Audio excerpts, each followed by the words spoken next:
When the Spanish got here in 1492, and you know, they are on the island from 1492 to 1625, the Spanish is looking for gold. They're looking for wealth, and this is the first thing they started doing. And they find some gold. Haiti still produces gold today. And so gold was the big prize that everybody's looking for. But once they get into sugarcane was sweet gold. I mean, sugarcane was it. During the period where they were commencing this genocide against the indigenous population, a priest called Bartholomew de las Casas came up with this idea that it was ungodly to do what they were doing to the indigenous people of Hispaniola. They were killing them off. It was terrible, which it was, incredibly brutal. So they needed someone else to do it to. And this was where he came up with the idea of getting people from elsewhere. This revolution was going on from the moment Africans touched the shores. That's very important to understand, because what also happened is that when Africans were brought to this island, many of the warriors from the Congo, from Yoruba, or what we call Nigeria, or from Ghana, when they were brought here, the Ashanti, they immediately escaped and created maroon towns. These maroon towns would later become the actual hubs of the revolutions, because many of them never really experienced being enslaved.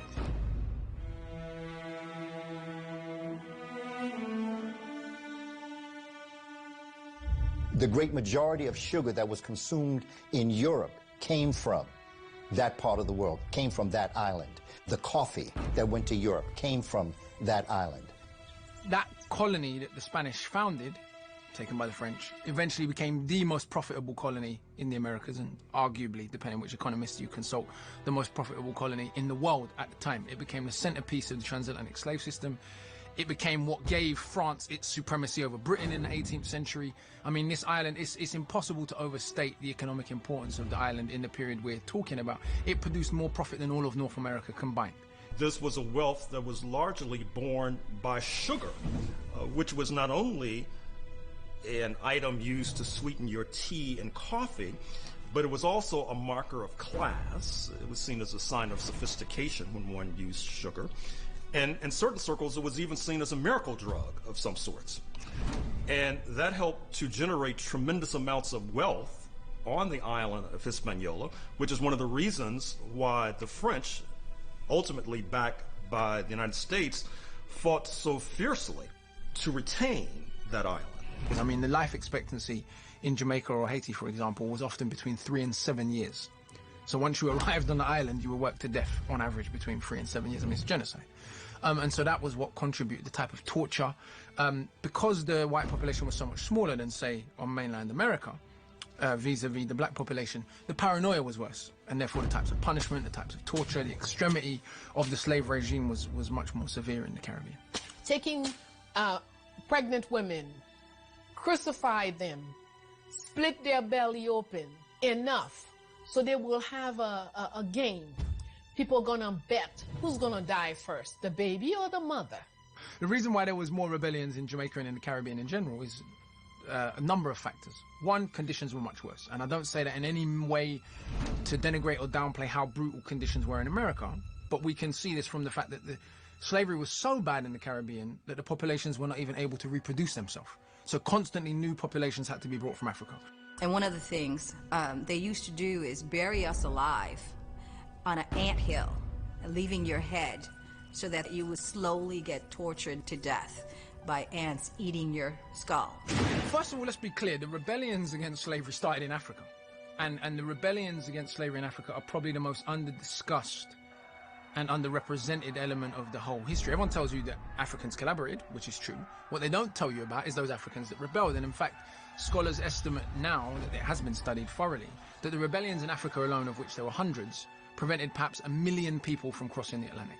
And one of the ways the planters kept control of Haiti was either to rape or have a child with a black woman, and then send that child to Europe to be educated, and then bring them back, and they became the overseers. But all Africans that were enslaved understood that their natural state of being human was to be free in Africa. Those two things always went together. In the Caribbean, because there was a concentration of sugar plantations, which was the most brutal form of slavery, worse than cotton or indigo or coffee or tobacco. It was the most labor intensive. And also the number of Africans versus the number of Europeans was much higher in the Caribbean. And then you have, of course, terrain. So island like Jamaica, island like Haiti, very mountainous, lend themselves to guerrilla warfare. Then you have strange political coincidences. So like during the years preceding the Haitian Revolution, there was a civil war in Africa in the Congo. So a lot of the Africans, Congolese, that ended up being maroons in Haiti were African war veterans. They were militarily trained personnel back in Africa.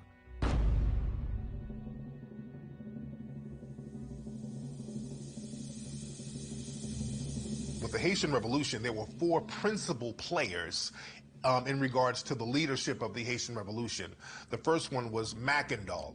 Mackandal is considered to be the precursor to the 1791 beginning, because Mackandal was an enslaved African who worked at a plantation, and then he died in 1757 or 1758, but he freed himself. Right? Some people say that, you know, he had lost one arm in a sugar mill accident. But essentially, the legend of Mackandal is interesting because he foretold what would happen with regards to the Haitian Revolution. He was this extraordinary herbalist. And what he did, he taught the people of Haiti, the Africans, how to use the herbs and fauna in the ecology that they're now in to poison the food of the white farmers. And he was very successful. And so Mackandal went, took to the hills, and he would teach the kitchen people how to poison their masters. They had nature on their side, and that's very important. They used nature as one of their greatest weapons. They knew the terrain, they understood the terrain, they understood botany, they understood toxicology, they understood poisons, they understood, and that's what Voodoo is. Voodoo is a science. Voodoo is not just a spiritual system. The Bafiote means the black collaborators. They had to get them out of their face first. Mackandal, what he's really known, a lot of what he went after them first. Before he poisoned the European, he poisoned the black collaborators. Oh, they were all in the house Negroes, come on. And one thing about Mackandal, he realized this. He understood that the black collaborators, we call them coons today, how they will sabotage black progress in order to get individual trinkets. So Mackandal, he saw that early on. So when it came to poisoning the white supremacists, Mackandal, he understood that we gotta get rid of these collaborators first. So he poisoned many of the black collaborators before he started to poison the white slave owners. If you look at the statutes, the laws of a place like Georgia in the 1750s, contemporaneous with that revolt on Hispaniola, you'll find laws that are specifically seeking to restrain Africans from getting knowledge of plants because it was feared that they had in mind a plot or a conspiracy similar to what unfolded in what is now Haiti in the 1750s. See, African people used strategies that they knew would work. Mackandal, another great revolutionary, he poisoned the French. And the women were the ones that poisoned them when they would prepare foods. He killed over 6,000 European Frenchmen. When the enslaved Africans were finished with their work, he went down to talk to them. Like, he would always go down and talk to them. And at one night, he took out 3 handkerchiefs. A yellow handkerchief, a white handkerchief, and a black handkerchief. And he said to the audience, in terms of storytelling, because that's how we give information through stories.